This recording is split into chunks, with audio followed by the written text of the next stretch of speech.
Hello and welcome to Youth in Agriculture, and like always, this is where I bring you to different parts of the country where we get to show you some of the amazing work that the young people here in the country are doing in the agriculture sector. And today is no different. I have brought you to Machakos County at a farm called Kidekani Farm. And I know you're asking yourself, Machakos is so hot, it's so dry. Yes, it is very dry, but with modern technology such as use of irrigation, farming is possible even in a desert. We will be meeting our host farmer for today, and his name is Kavita Ndolo. He is an engineer by profession who worked for 5 years in the corporate world before coming back to his family farm where he has turned things around. So come with me, let's go meet Kavita Ndolo. I can see him on the other side playing with his best friends, and those are actually dogs. Farming is very interesting for young people. So come, let's see what he's up to. Hi Kavita, how are you? Oh, fine. Thank you so much for having us today. Welcome. Yeah. I can see you're busy with your dogs. Yeah. Somebody said that the farm life can be a bit lonely because you're like isolated. Is this your way to get away from your run away from these your are my reality? company Monday to Friday. They follow me everywhere. So at least I never feel like I'm too alone. Yeah. Plus it's a big farm, so always having creatures to work with is so much fun. And my friends. Okay. Yeah. So what's your background? How did you get into farming? I was actually born into it. That's what I like saying. I grew up here farming. So my primary school days were spent here before I went to boarding school. Then I moved to Nairobi for high school, university, and work.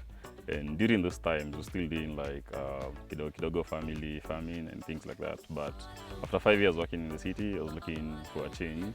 Initially, I was coming to do it as a side hustle a bit before I go back to school. But then it picked up really well during COVID. And we expanded, and now I do it full time. So what did you study in the university? I studied civil engineering at the University of Nairobi. What was your motivation? I think it's one of those things, like when you're sharp, everyone tells you should be an engineer. So I qualified for it and I did it. But I really liked engineering. I like math a lot, and I like deriving things from first principles. So it's even up to date, I still use it on the farm. Like with all my irrigation works and the plants that I do and the buildings that I do and all the projects that I do, I still use my university education. So, I mean, sometimes I hear people thinking it went to waste, but it doesn't go into waste. I am using it for myself instead of an employer. A lot of the things I started doing were not being done here before. Like the crops that we did and the skill that we did has not been done here before. But in the aspect of having a farm life and just like local connections and things like that, that wasn't too difficult because I don't live too far from Nairobi, so I'd come here often. But a lot of my childhood was spent here, like 0 to 13 was all spent here. So it wasn't too much of a shift. One of the things that I've done since I came here was trying to get a sort of maize out of beans and out of those things because I mean with climate change and everything, the rainy seasons are not that reliable. What you'd call long rains now become really short, about a month. The main crops that we do is purples and French beans. So we have around I'd planted 800, but only about 640 survived. But we're about to replace the rest. So we'll be doing 1,000 purples on our first section, and then we have French beans on about 3 acres. And then on top of that, we have mangoes, oranges, and bananas. But those we do on a smaller scale. And then we also have pigs. So what informed your decision? Why the integration? Initially when I came, I just wanted to do pigs. Like a friend of mine who had started doing that right after university. I'd done the business plan with him and it looked like it was working well. And then Machakos was a really growing market for pork, and I thought that would be an easy business to start with. Then with time, I realized like the rest of the farm, now that we were transitioning from doing maize and beans, we needed something else that was gonna be resilient and give us like cash flow weekly. So that's how I ended up on purpose, because I was looking for a fruit plant that will not take long to grow and will have weekly yields, and then will do well in this kind of weather that we have. And then the French beans was out of a farmers and not growers group that we joined, and they were doing French beans, and then because we had enough water, we decided to try it out.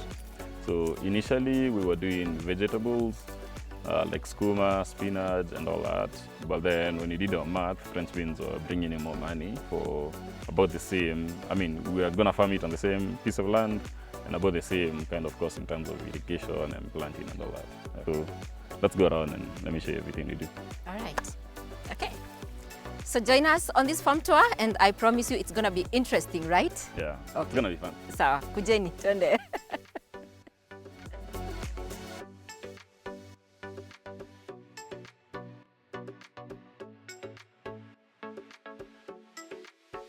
How is the production?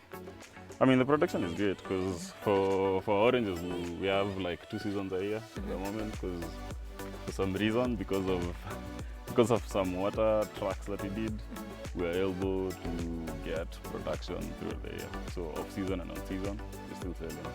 And then for bananas, it's weekly production. We supply our local schools and just the local markets for this.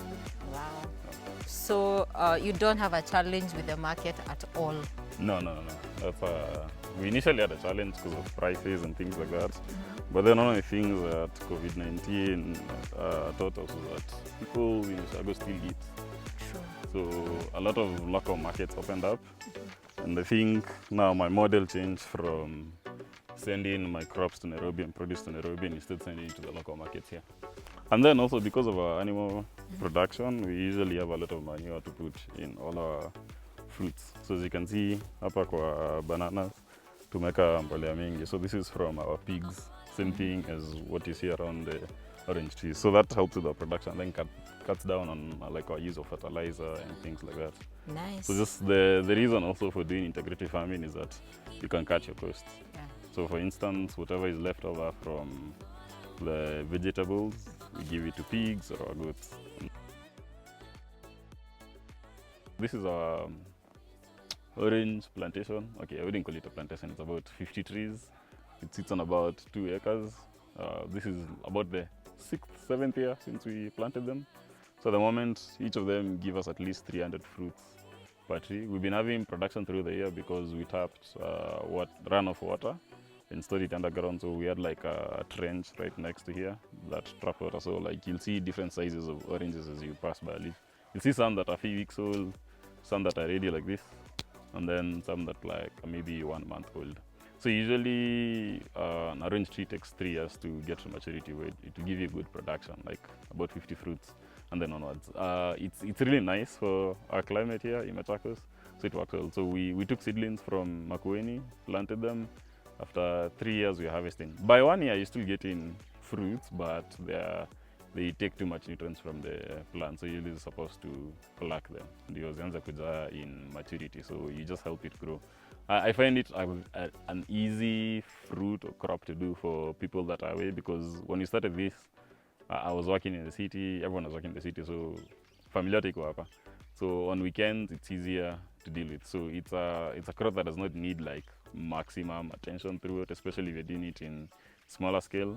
And the market is already there. First of all, because it doesn't go bad, it's easy, and then you can always find off-takers either at local market or if you're sending to larger towns. But our model is always to supply our local markets because there are 3 markets within 5-kilometer radius here. So we can always go on market days and sell or talk to the retailers there and then they come pick. So at the moment, everyone comes to pick at the farm. When you compare your inputs, like how much does it cost you to take care of this tree until it is able to give you back the fruit? I think you break even within your first year. Like you need your first year of selling, and then for the rest of the other times, like the input is minimal and the gain is a lot. So let me give you an example. Like within the first 3 years, you'll do your land preparation, you'll plant them. I mean, you'll have to water them in case you don't have water throughout. You're spraying, but you're not seeing any production for 3 years. But the yearly input is not that much. You probably need to spray 4 or 5 times a year for different diseases, and then prune them again like twice or 3 times a year, depending on how fast they're growing. And it's the same thing. Even when they are grown, they need pruning throughout. Like these ones, we're just waiting for production kuisha, and we prune them because usually for maximum production, you must keep pruning because you want light to be getting in. So all the inward facing branches have to be pruned. So to prune about 50 of these trees, I mean, currently we do it ourselves. Like that's me, my parents, or my bro when we're doing it. But even when you get labor for pruning, it's about 3 days work for that. And then if you're thinking you're gonna spray 5 or 6 times a year, you're just thinking about the cost of the pesticides or herbicides that you're using and the labor for those 6 days. So I mean, I like calling it a 20-day fruit in terms of the amount of effort you'll put in a year is about, personally, like from experience, is about 20 days. Of course, there's weeding and all that things that I will take there, but if you're thinking about the number of times you'll spray, if you're having 2 seasons, you'll spray just when the flowers sprout and when the fruits come out so that they don't fall, and then during fruiting you'll probably spray once. Sometimes you don't need to because you want to go fully organic, you might not need to, but it also helps because of diseases and things like that. And then after production, like immediately after production, that's when you can spray for all the diseases and pests that might have caught during the production period. Because one of the things that happens with almost every crop you do in fruit trees is like you may find that this one is not diseased, but the other one has a disease. But because of harvesting, I'll be moving from there to here. So you'll find that I'm the point of contact and I've moved some pests or diseases from that tree to this tree. So after we're done harvesting, we spray all of them just in case of diseases, and that is before production.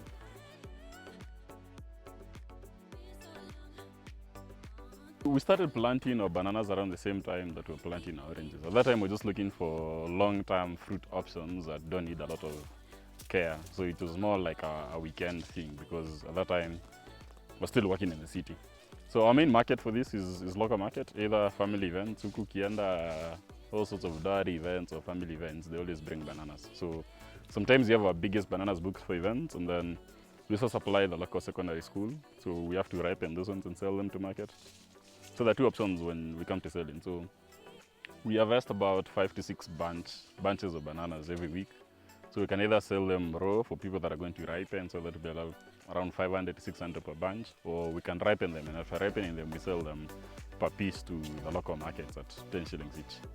If you plant bananas, like I think within 6 months, you'll have fruiting and production, and then from the time they I would call it hatching, that's not the correct term, but ikitoa fruit itachukua maybe 2 months to 3 months kuiva, because we have different varieties. Tuko na sweet bananas, Cavendish, tuko na bananas za Uganda, because we just picked them here and there. Like when we were starting, it was just kilikuwa tukitokufanya every other weekend. The main costs are usually mbolea, but now since our animals produce that for free, then there's weeding, and then you have to trim them. Like because of the weather here, we only keep them 3 per hole, so we'll just keep reducing them. Because otherwise, ukipanda banana moja, naanza kutoa tutoto every now and then, so they can be as many as you want them to be.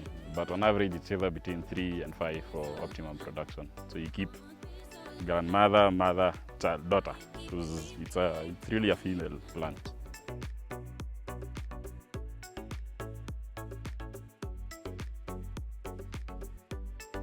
Thank you so much for keeping it here on Youth in Agriculture. Today we are coming to you from Machakos County at Kithekani Farm. A beautiful story about how Kavita Ndolo converted his family farm, which they were just doing subsistence farming, and converted it into a commercial farm and really doing some amazing stuff. We're going to be going to the other side where we will get to see the French beans. They also have integrated livestock, so there is still so much in store for you. Don't go too far. This is Youth in Agriculture.